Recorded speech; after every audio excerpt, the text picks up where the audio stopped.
ನಮಸ್ಕಾರ ವೀಕ್ಷಕರೇ. ಇವತ್ತು ಈ ವಿಡಿಯೋನಲ್ಲಿ ನಾನು ಇ-ಪಿ-ಎಫ್, ಎನ್-ಪಿ-ಎಸ್ ಮತ್ತೆ ಮ್ಯೂಚುವಲ್ ಫಂಡ್ ಅಂದ್ರೆ ಏನು? ಅವುಗಳ ಮಧ್ಯೆ ಇರೋ ವ್ಯತ್ಯಾಸ ಏನು? ಅನ್ನೋದ್ರ ಬಗ್ಗೆ ಮಾತಾಡಕ್ ಹೊರಟಿದ್ದೀನಿ.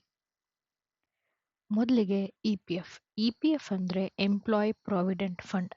ಈಗ ಯಾವುದೊಂದು ಸಂಸ್ಥೆಯಲ್ಲಿ ಅಥವಾ ಫ್ಯಾಕ್ಟರಿಯಲ್ಲಿ 20 ಅಥವಾ 20ಕ್ಕಿಂತ ಹೆಚ್ಚು ಜನ ಕೆಲಸ ಮಾಡ್ತಾ ಇದ್ದಾರೆ ಅಂದ್ರೆ ಅಲ್ಲಿ ಕೆಲಸ ಮಾಡೋ ಪ್ರತಿಯೊಬ್ಬರಿಗೂ ಆರ್ಗನೈಸೇಷನ್ ಕಡೆಯಿಂದ ಇ-ಪಿ-ಎಫ್ ಅಕೌಂಟನ್ನು ಓಪನ್ ಮಾಡೋದು ಕಡ್ಡಾಯ.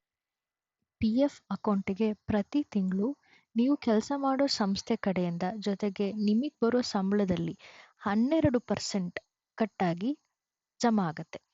ಈಗ ಉದಾಹರಣೆಗೆ ಒಬ್ಬ ವ್ಯಕ್ತಿಗೆ 10,000 ಸಂಬಳ ಅನ್ನೋದಾದರೆ ಅದರಲ್ಲಿ 12% ಅಂದರೆ 1,200 ಸಂಸ್ಥೆ ಕಡೆಯಿಂದ ಪಿ-ಎಫ್ ಅಕೌಂಟಿಗೆ ಹೋಗುತ್ತೆ. ಅದೇ ಥರ ಆ ಕೆಲಸ ಮಾಡೋ ವ್ಯಕ್ತಿಯ ಸಂಬಳದಲ್ಲೂ ₹1,200 ಕಟ್ಟಾಗಿ ಪಿ-ಎಫ್ ಅಕೌಂಟಿಗೆ ಪ್ರತಿ ತಿಂಗಳು ಜಮಾ ಆಗುತ್ತೆ.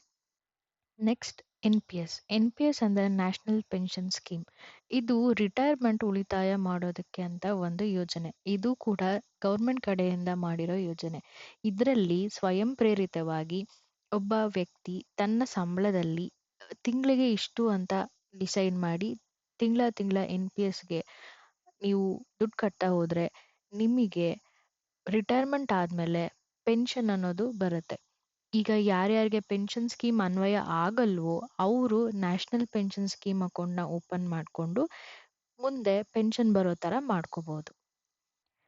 Next mutual fund. Mutual fund ಅಂದರೆ ಶೇರ್ ಮಾರ್ಕೆಟ್ ಇನ್ವೆಸ್ಟ್ಮೆಂಟ್. ಇದರಲ್ಲಿ 2 ಥರ ಬರುತ್ತೆ, SIP ಮತ್ತು ಲಂಸಮ್.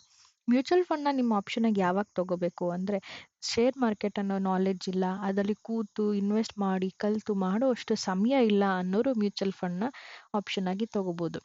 ಮ್ಯೂಚುವಲ್ ಫಂಡಲ್ಲಿ SIP ಅಂದರೆ ಸಿಸ್ಟಮ್ಯಾಟಿಕ್ ಇನ್ವೆಸ್ಟ್ಮೆಂಟ್ ಪ್ಲಾನ್. ತಿಂಗಳ ಒಂದಷ್ಟು ಅಮೌಂಟನ್ನ ನಾನು ಹಾಕಿ ಅದನ್ನು ಶೇರ್ ಮಾರ್ಕೆಟಲ್ಲಿ ಯೂಸ್ ಮಾಡಬೇಕು ಅನ್ನೋರು SIP ಆಪ್ಷನ್ನ ಯೂಸ್ ಮಾಡ್ಬೋದು. ಇಲ್ಲ ನನ್ನ ಹತ್ರ ತಿಂಗಳ ದುಡ್ಡು ಹಾಕೋದು ಕಷ್ಟ ಆದರೆ ಒಟ್ಟಿಗೆ ನಾನು ದೊಡ್ಡ ಅಮೌಂಟ್ ಹಾಕ್ತೀನಿ ಅನ್ನೋರು ಲಂಸಮ್ನ ಯೂಸ್ ಮಾಡ್ಕೋಬೋದು. ಎರಡರಲ್ಲೂ ನಿಮ್ಮ ಹಣವನ್ನು ಮ್ಯಾನೇಜ್ ಮಾಡೋದಕ್ಕೆ ಅಂದ್ಬಿಟ್ಟು ಒಬ್ಬ ಫಂಡ್ ಮ್ಯಾನೇಜರ್ ಅನ್ನೋರು ಇರ್ತಾರೆ. ನೀವು ಎಷ್ಟೇ ದುಡ್ಡು ಹಾಕಿದ್ರೂ ನಿಮ್ಮಂಥ ಸಾವಿರಾರು ಲಕ್ಷಾಂತರ ಜನ ಹಾಕೋ ದುಡ್ಡನ್ನು ಒಬ್ಬರು ಫಂಡ್ ಮ್ಯಾನೇಜರು ಶೇರ್ ಮಾರ್ಕೆಟಲ್ಲಿ ಯಾವಾಗ ಹಾಕಬೇಕು ತೆಗಿಬೇಕು ಅನ್ನೋದನ್ನೆಲ್ಲ ಮೇಂಟೈನ್ ಮಾಡಿಕೊಂಡು ಹೋಗ್ತಾರೆ. ಈಗ ಈ 3 ಇನ್ವೆಸ್ಟ್ಮೆಂಟ್ ಸ್ಕೀಮ್ಸಲ್ಲಿ ಯಾವುದು ಬೆಸ್ಟ್ ಆಪ್ಷನ್ ಅಂತ ನೀವು ಡಿಸೈಡ್ ಮಾಡುವಾಗ ಕೆಲವೊಂದು ಫ್ಯಾಕ್ಟರ್ಸ್ಗಳನ್ನ ನೋಡ್ಕೋಬೇಕಾಗತ್ತೆ. ಏನದು ಅಂದರೆ ಮೊದಲನೇದಾಗಿ ರಿಸ್ಕ್ ಲೆವೆಲ್. EPFOನಲ್ಲಿ ರಿಸ್ಕ್ ಲೆವೆಲ್ ತುಂಬ ಕಡಿಮೆ. ಯಾಕೆಂದರೆ ಗೌರ್ಮೆಂಟು ಇದಕ್ಕೆ ಒಂದು ಸ್ಟ್ಯಾಂಡರ್ಡ್ ರೇಟ್ ಆಫ್ ಇಂಟ್ರೆಸ್ಟ್ನ ಡಿಸೈಡ್ ಮಾಡುತ್ತೆ. ಸದ್ಯಕ್ಕೆ 8.25% ನಿಮಗೆ ರಿಟರ್ನ್ ಸಿಗುತ್ತೆ EPFOನಲ್ಲಿ ನೀವು ದುಡ್ಡು ಹಾಕಿದ್ರೆ.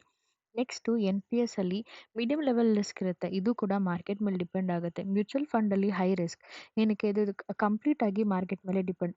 ನೀವು ಯಾವಾಗ ದುಡ್ಡು ವಾಪಸ್ ತಗೋತಾ ಇರ್ತೀರೋ ಆ ಟೈಮಲ್ಲಿ ಮಾರ್ಕೆಟಿನ ವ್ಯಾಲ್ಯೂ ಹೇಗಿದೆ, ಮಾರ್ಕೆಟಿನ ಸಿವಿಯಾರಿಟಿ ಹೇಗಿದೆ ಅನ್ನೋದ್ರ ಮೇಲೆ ನಿಮ್ಮ ರಿಟರ್ನ್ಸ್ ಕ್ಯಾಲ್ಕುಲೇಟ್ ಆಗುತ್ತೆ. Next tax benefit. EPFO ಮತ್ತು NPSಲ್ಲಿ ಎರಡರಲ್ಲೂ ನಿಮಗೆ ಟ್ಯಾಕ್ಸ್ ಬೆನಿಫಿಟ್ ಸಿಗುತ್ತೆ. ಆದರೆ ಮ್ಯೂಚುವಲ್ ಫಂಡಲ್ಲಿ ಎಲ್ಲ ಫಂಡ್ ಹೌಸಸ್ಗಳಲ್ಲಿ ಇರುವಂಥ ಸ್ಕೀಮ್ಗಳಲ್ಲಿ ಟ್ಯಾಕ್ಸ್ ಬೆನಿಫಿಟ್ ಸಿಗಲ್ಲ.